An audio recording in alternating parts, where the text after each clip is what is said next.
What's up, people? It's your man Urban Lover, coming from the Urban Mobile. Now, I said to you guys I'm going to talk about that fiasco, the Wild Wild West, in you know, with the Rockets and the Lakers. But just sitting there watching videos, because I didn't want to talk about it until I actually have facts, information. One thing about me, for any new fan that's coming to my channel, I call you family first and foremost. I don't call fans, because at the end of the day, we're all Laker fans. Rather, if you're new, you know, you came over here with LeBron, you're still welcome into our family. We might have disagreements based on opinions and stuff like that, but at the end of the day, you know, that's the good thing about my channel, is that we all get the opportunity to sit there and talk, you know what I mean, and actually, you know, try to come to an agreement on one thing, and that's to get the Lakers back to dominance, you know, with LeBron James. Now, first and foremost, I want to share something with you guys, man. Number one, I'm a man first and foremost. I'm not a fanboy. I'm not some biased individual. You know, I'm not going to just be taking sides based on the fact because I like a certain team or something like that. That's why I didn't really talk about it, only because I want to make sure that some real good information was out. Now, there's a video certain out. Actually, I'm going to drop the link in the description box. I found it on Twitter, where Rondo, he actually spit on Chris Paul. And as a man, me personally, in Chris Paul's situation, I probably would have went off. You know, regardless, at the end of the day, it's out the element of sport now, because now you're disrespecting me. I had a situation like that when I was young. A certain individual spitted on me. I beat the crap out of him. I'm just going to be honest with you. I beat the living crap out of him. You got to think about it, man. At the end of the day, you know, I know them guys get tested for AIDS and all that stuff, but that's the lowest of low when you can disrespect somebody. I don't give a hell who you are.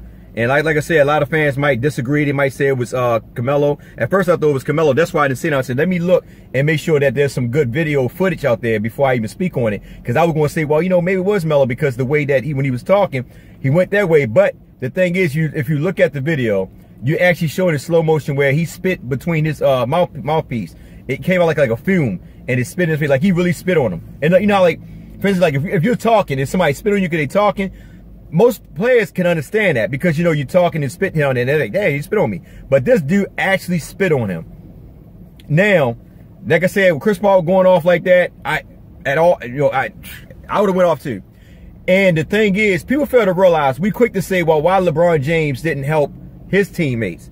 Let me share something with you. When Rondo punched that dude, Chris Paul was gone. He was out of his mind, dude.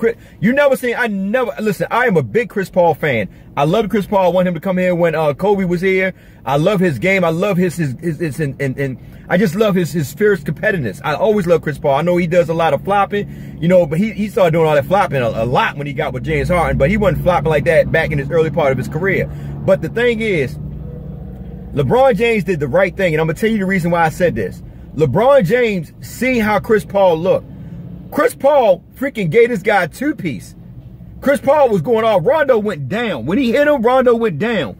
Chris Paul went off. Chris Paul was like, you know what? I'm done. This dude's like going out. And I know how he felt. That's why LeBron James grabbing Chris Paul was the right thing to do. I'm going to tell you right now, because he didn't grab Chris Paul, I don't think, because he's seen it, he grabbed him and pulled him away, calm him down. You know what I mean? Because at the end of the day, I know they friends and all that, but remember, they all are cool, and I ain't gonna say him and Rondo cool. Him and Rondo never really cool. They always been competitive. But him grabbing Chris Paul was the right thing to do, only because Chris Paul was about to go off on that dude. I'm serious. Chris Paul about to go off on that dude. And he would grab Rondo. Chris Paul probably just came at him, started hitting behind of him. You know what I'm saying? So sometimes you got to grab the most aggressive person on the floor. Like when you're in a fight and you just a bystander. You know, and then you see two guys fighting like that, and one guy just beating the crap out of one guy. Sometimes you might have to just pull them all like, yo, that's enough. Because this guy can run that. Listen, Chris Paul blanked out. I never seen Chris Paul like that. That dude blanked out, because when he mushed his face, you never seen Chris Paul go off like that. That dude pushed that dude's face, and he knew Rondo spit in his face, man. And my thing is, I want to share this too. I know, like I said, a lot of people might disagree with me. It's all good. I'm not worried about people disagreeing with me. I'm a loving person. I love people, period. But that's the worst thing of all, is when somebody spit on you. I don't care what nobody say. All bets are off. Forget all about that team playing sport, all that bull crap. Screw all that. Somebody spit on you. I mean, that's one thing. Like, I'm a Bible fearing man, but when somebody spit on me, it's all bets are off. I'm going off now. Now, the thing about that also, now the suspension. Brandon got 4. I think Rondo got 3, and I think Chris Paul got 2, or something like that. I think Chris Paul got, he got 2, and Rondo got 3. I know a lot of people say, why did he get just them small amount of suspension? What are the league really doing here? You got to think about it. At the end of the day, it's all about making money. They're not going to suspend. Think about it. You got the top 4 teams that everybody's watching: Houston, Golden State, Boston, the Lakers. They're the top 4 teams that everybody's watching. All right, at the beginning of the season, you don't want, first, you got to think about the West, how strong the West is. The West, winning 48 games might not get you in the playoff. Winning 50 games might not get you in the playoff. The West is strong. And people fail to realize this, man. From all the teams that went to the playoff last year, Denver looking good. Golden State, you know, they kind of struggling right now because they got a whole bunch of new players, but they're going to pick it up eventually. And plus you got, think about it. Cousins come back, I think, in what, January? So they're going to be still good. So you got to think about all these teams are really competitive, man. They're trying to win championship. You know what I mean? So at the end of the day, you don't want to, and I'm talking about this is from a business perspective, the shareholders and all that.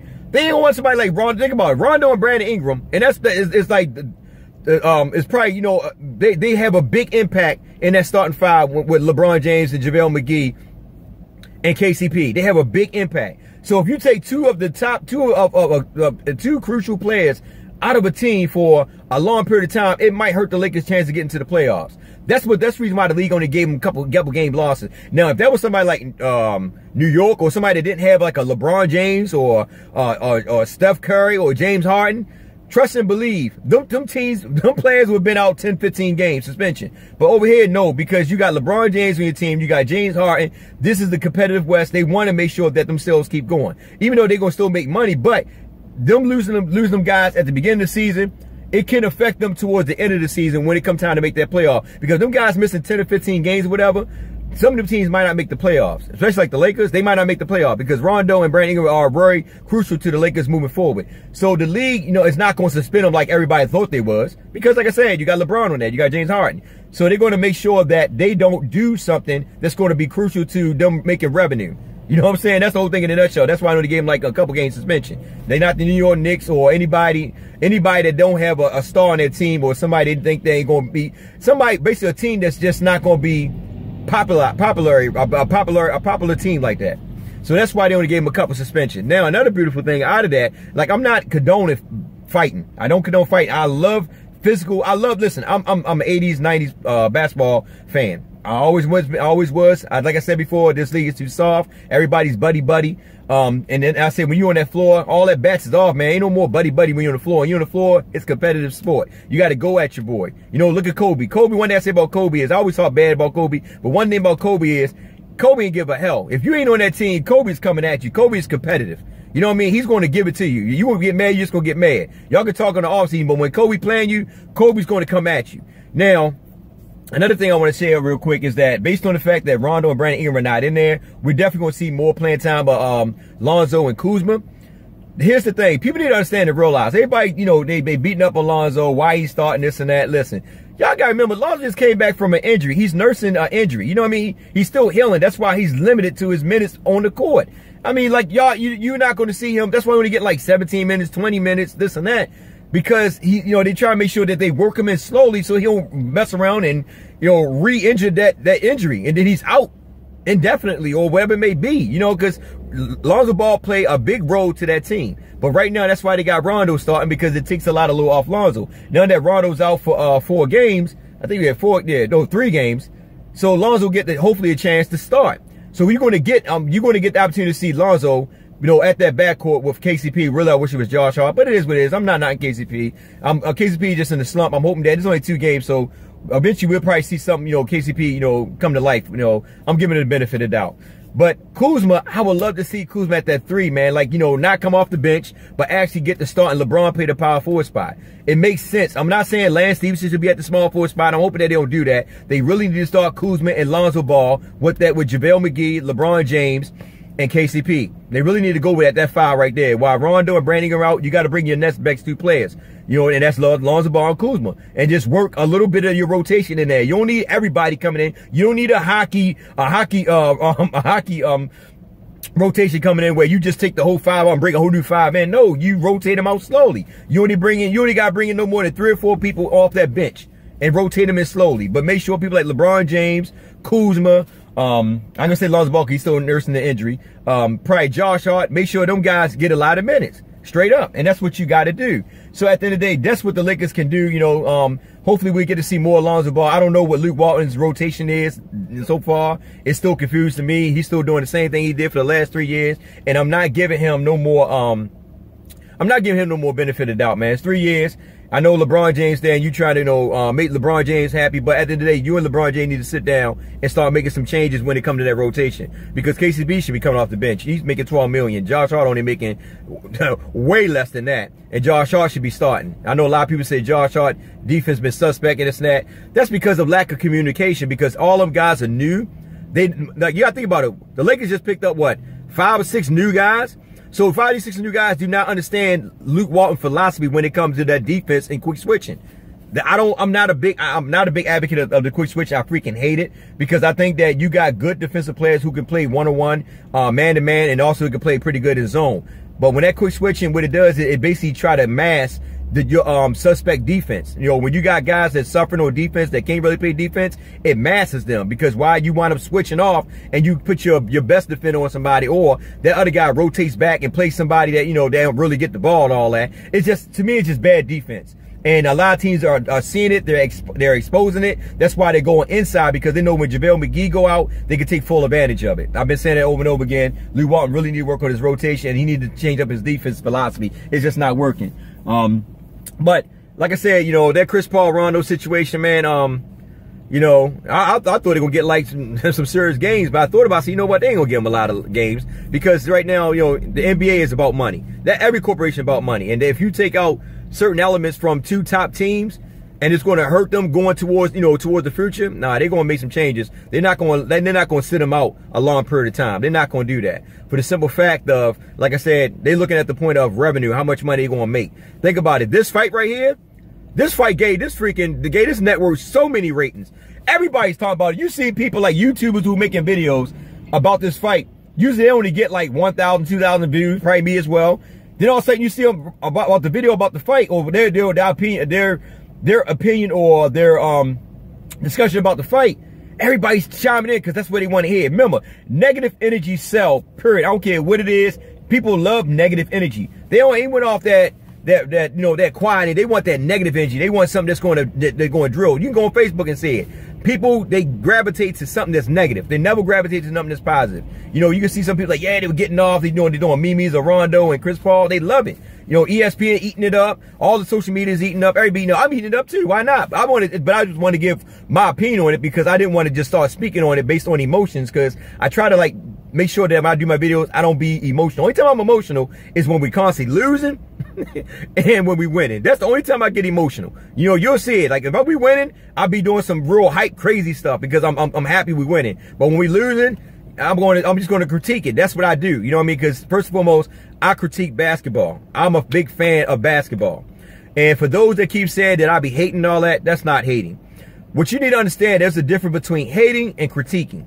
What I'm doing is I'm being observant of the game, watching what I see, and looking at it from a non-biased standpoint. A person that have a biased standpoint is going to be missing things that's right in front of them. Why? Because they're in love with a certain individual, and they're not going to talk bad about the individual. That individual, to them, can't do no wrong. And when you say things about that individual, they are coming to quick to defend, because they idolize that individual. I don't idolize nobody. I'm a fan of the game, but I've been stopped idolizing. I'm 43 years old. I stopped idolizing teams back during the Magic Johnson era. I used to idolize Magic Johnson, so I know where most of y'all coming from with LeBron James or anybody else, Lonzo Ball, whoever it is that you love. But I used to be the same thing with Magic Johnson. You couldn't tell me nothing. My eyes were straight. I didn't look sideways. It was straight. And when Magic Johnson, you know, announced that he had, you know, the virus and all that stuff, the virus called HIV and all that, or AIDS, whatever, I forgot. Cause I don't believe he had it anyway. That's just me. But I was crying when they lost to Jordan and them. I freaking hated Jordan the whole time. I couldn't stand him. I was just like, somebody beat him. Somebody beat him. But then after a while, you just had to love him, because he, you know, the ref got, you know, was going his way. You know, the league loved him. You know, David Stearns looked out for him. So, you know, and so they made sure that Jordan, you know, was this good boy. You know, even though he had a gambling situation, that's the reason why he was so-called left the NBA to go play baseball, because they didn't want to answer by his name, saying, you know, they suspended him because of gambling. But anyway, like I said before, we get to see, hopefully, the Lakers play tonight. They play the Spurs. We get to see Lonzo Ball. We get to see Kuzma. I'm just hoping that Luke Walton starts Kuzma Please don't bring him off the bench. If Luke Walton bring Kuzma off the bench, I'm done with Luke. I'm just being honest with you guys. I tried and I tried. But after a while, you know, stubbornness is the best, man. After a while, you keep doing dumb, stupid stuff. You deserve to get the feedback, the negative feedback that you get. Because everybody know, even Shaq said it, Kuzma should be starting. You know, because I think Kuzma, I think Shaq, a lot of people like Kuzma over Brandon Ingram. Now, like I said, the only thing about it, and I'm still big about the point of Kuzma playing center. He should not be playing center. I'm going to keep saying it over and over again. The same thing when Julius Randle was coming off the bench, and I kept saying that Julius Randle should be starting. He shouldn't be coming off the bench. It's stupid. He should be playing power forward. Eventually, after the All-Star break, they decided, well, after halftime, the middle of the season, they decided to start Julius Randle, which made sense. That's when we started winning a lot of games. Well, they started before that, I think. Yeah, they started before that. I think 18 games in, something like that. I forgot. But once Julius Randle started getting that playing time, that's when we really started rocking and rolling. And that's what a lot of fans who just coming in don't understand. It's like I said, there's a lot of reasons why we were 35 and 42. Well, 39, 47. The main reason why was a lot of reasons. But I don't even want to get into that, man. This video already going on 16 minutes. But I love you guys. Stay safe. Be blessed out there. Take care. But like I said before, I'm a man. In that situation with Chris Paul and Rondo, like I said, they only got a couple games suspension. The only sad thing is, like, if I only suspend you for 3 or 4 games, what is that really teaching you? Is it really disciplining you? You know what I mean? Like, let's be real. Like, if I get locked up and I'm sitting in a detention center or a holding cell for only 3 days, and I got locked up for selling drugs or whatever, is it really teaching me anything? Is it disciplining me? No. The league is looking out for their own well-being. I just want to let y'all guys know that. That's why I don't get too caught up in these games no more. Because we can always say this. This is the reason why I say the league look out for their own. James Harden was getting away with all that flopping all day. And Brandon just got tired of it, man. You know, like, come on, yo, Brandon playing on the side. This piece of crap run to him and fall. You know, and they call whistle. You know what I'm saying? Like, these two, him and Chris Paul, the flopping is just ridiculous, man. And they give it to him. You know why they give it to him? Because they're stars. Every star, you cannot tell me one star in the NBA today or back in the days that did not get away with a certain move or a certain thing. They might have changed up the way they did things, like the Charles Barkley situation, the Shaq situation. I mean, you can go to George Meekin when he actually made the freaking God dang it, the paint wider, because the dude was just standing under the rim. He was so tall. So there was a lot of things that players used to get away with, star players to get away with, that eventually changed after a while, but they let them get away with for so long, but then they change it because people were starting to like, hey, you gotta do something about this. This is ridiculous. But Chuck, Patrick Ewing used to always take 3 steps. You know, Jordan push off. I mean, come on. You know, there's a lot of things people don't pay attention to, man. So James Harden and Chris Paul are just taking advantage of what the refs is allowing them to do. You know what I mean? Hey, at the end of the day, that's competitive sport. If that's what the ref are allowing them to get away with, why not take advantage of it? And I'm gonna tell y'all something else too. Y'all gotta understand too. But LeBron James go to that paint, and I've been saying this for the last 5 years. And I don't tell about it on my channel because I'm a Laker channel. But LeBron James, when he go to that paint, remember that same move that guy did on Josh Hart, that grabbed him by the neck and took him down? LeBron James been doing that for years. And the refs do not call them fouls, man. LeBron James should be going through the free throw line more than anybody in the league because he's big. He's always been touched going to that rim. The same thing with Julius Randle last year. Them big guys going to the rim, man, the guys hitting on them, all that, they fouls. Regardless how you look at it, they foul. If they shooting 20, 30 free throws, then they shoot 20, 30 free throws. But you got to call them fouls, man. You got to be straight across the board. But anyway, like I said before, going back to this, remember when remember when Draymond Green banged Adams of OKC in the nuts, not once but twice. Note they didn't suspend him. Why? Because they wanted Golden State Warriors to get to the final. They knew if they suspended Draymond Green in that game, OKC would have beat him, and it would have been OKC and the Lakers. They wanted Golden State because they hyped Golden State up from the beginning of the season all the way to the end, to the finals. They didn't want OKC, so you already know, you get a glimpse of what the league want. The league want to see Golden State and the Lakers in that Western Conference final because that's going to sell.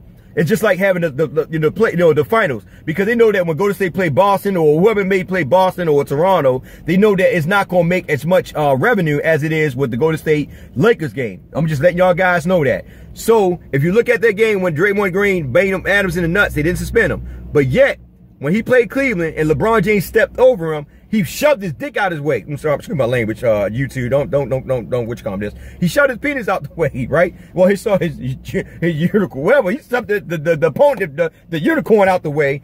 And when he shoved it out the way, what they do? They suspended Draymond Green. Why? It gave the Cleveland Cavaliers leverage to actually come back and win that season. I mean, that series. So anyway, it's your man Urban Lover. This is 20 minutes. I ain't let this video go that long, man. Cause I know half your guys only watch my video that long. Y'all come and just see the title and then y'all go ahead and say, yeah, Urban don't know what the hell he's talking about. Urban, my God, what is Urban talking about? Screw y'all. I'm gonna drink my goddamn strawberry, whatever it is in my banana. Yeah. But anyway, y'all take care, man. Be safe out there. Love you guys.